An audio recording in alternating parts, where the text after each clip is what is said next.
Did I promise you strange and new recipes for potatoes? I did indeed, and here we are delivering Japanese potato stew. Now, I don't know how it tastes yet, but I've seen the finished product, and it looks fantastic. And Amy Snyder Ohta from Kirkland is here to make this wonderful-looking dish. Yeah. So you've met Kathy, yes. And so I've started the onions. You two ladies get going here. Well, this is really a basic home-style Japanese dish that everybody's mother, grandmother makes, and everybody misses when they're in the States. And it's just basically we start with this sauté of onions. Where did you learn about this recipe? In Japan. I lived in Japan for 3 years, and I went to a cooking school in Japan, but it's a cooking school for training brides. Oh, okay. Not for training chefs. Interesting. Bridal training. Bridal training. Yeah, I wasn't trying to be a bride. I was just trying to learn what to do with the weird vegetables in Japanese markets. So that you could turn the heat up a bit, I guess. Okay. And there we go. And as those are sautéing, then I would usually sauté them a little bit longer before adding the beef, but we can just add the beef in. Okay. And get it browning.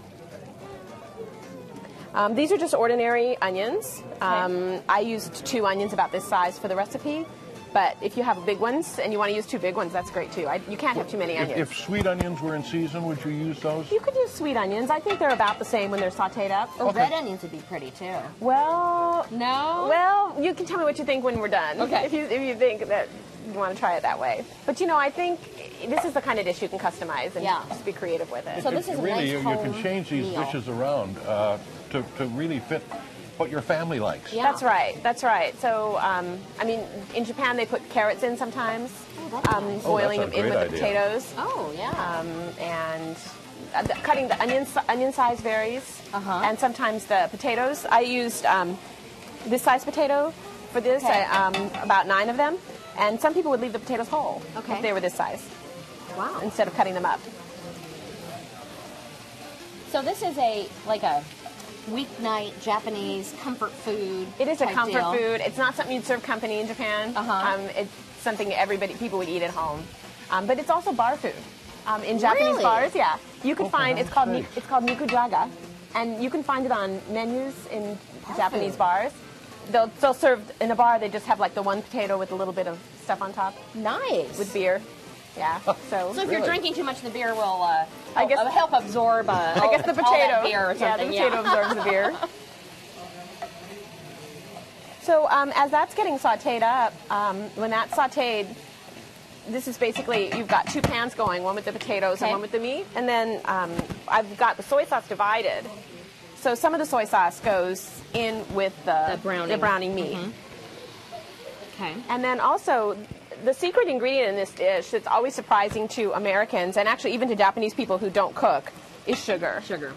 And you don't... Japanese dishes have a lot of sugar. They have a lot of sugar in them. But it's kind of that sweet and salty, Yeah, like teriyaki. Yeah, exactly, with the soy and the sugar and everything. What makes it so good. So this has sugar in it. And this is just 3 tablespoons of sugar in the whole dish. And that's going to help caramelize the onions a little bit, too. It would.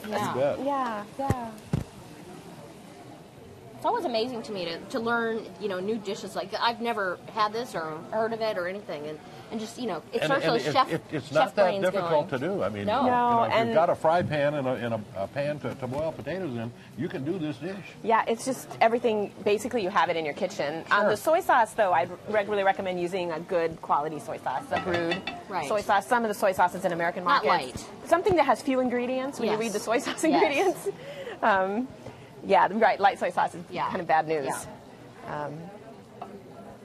Soy sauce, I think, is an American thing, isn't it? I think it is. It's just, soy sauce should just have soybeans and salt and very few ingredients and be brewed or it's not good. Well, that's so those are coming along real nice. Now, basically, once this is all browned and finished, then we add the potato and onion mixture to the boiled potatoes. Okay. So you can just dump this pan into that. Oh, into this pan? Yeah. Wow. So this is really, really easy. That's kind of wild. And actually, in American cooking, we really rarely see a dish where you use the potato cooking water like this. Very you just soft. dump the one. I'm just gonna just dump it in. The whole contents of the pan go in there. I don't think you've seen this before because I know I have never. You've never seen a dish like always this. drain the potatoes and Yep. go on. And then with whatever I'm doing. we add more soy sauce. Not letting any of those good vitamins or anything. There you go. They haven't lost anything. It's kind of. So yeah. So it's kind of the Japanese stewy business. Yes, please. And in Japanese cooking, they have different categories of foods, and this is in the stewed things category. It's like nimono is stewed things, and then yakimono, like broiled things. I think I've had a dish something like this with turnips in it or something. You know, you would. Remember. There's a lot of stews in Japanese cooking. And young people today really don't know how to make them. But if they go to grandma's house. Right. Well, you know, that's kind of just the same with American cooking. A lot of younger people don't really know how to do, like, you know, slow braised meats, like pot roast. Right. You know, lamb shanks and things like that. But, you know, and they're going out and paying a lot of money for them at restaurants. They are indeed. But, you know, it's a time thing. But, you know, it's still, the shank is one of the best pieces of meat, of any meat you can have. It's tender. It's wonderful. Speaking of meat, I've used ground beef today because it's just very convenient. Everybody has it at home. Probably a more traditional choice would just be thinly sliced. Like a sukiyaki style. Meat. Yeah, or... what about for non-meat eaters? Chicken? Actually, it's great with chicken. Okay. And when I do it with chicken, I often will boil up the bones. So and then use more of a stock. Oh, yeah. Oh, nice, nice. I'm gonna turn that down just a smidgy bit. So, and do we let this? How long do we do this cooking here? Do we let this reduce for a while, or just make sure the potatoes are done? Okay. So when the potatoes are done, the dish is done. And as you can imagine, it tastes even better the next day. Oh, as all slow cooked things do. It's true. Always tastes And then I like to use peas as a garnish. Okay. And also, one thing that's missing from this dish that could be in here is grated ginger. That's nice too. Okay. Yeah. Fresh ginger. You could have like a teaspoon of that in the dish. That would be good. And so I put peas in at the very end. That'd be nice. Because they just make it look pretty. And then do you guys want to try it? And so our second soy sauce went in when we added it went in. Too. Yeah, that's right. And it should just be perfect.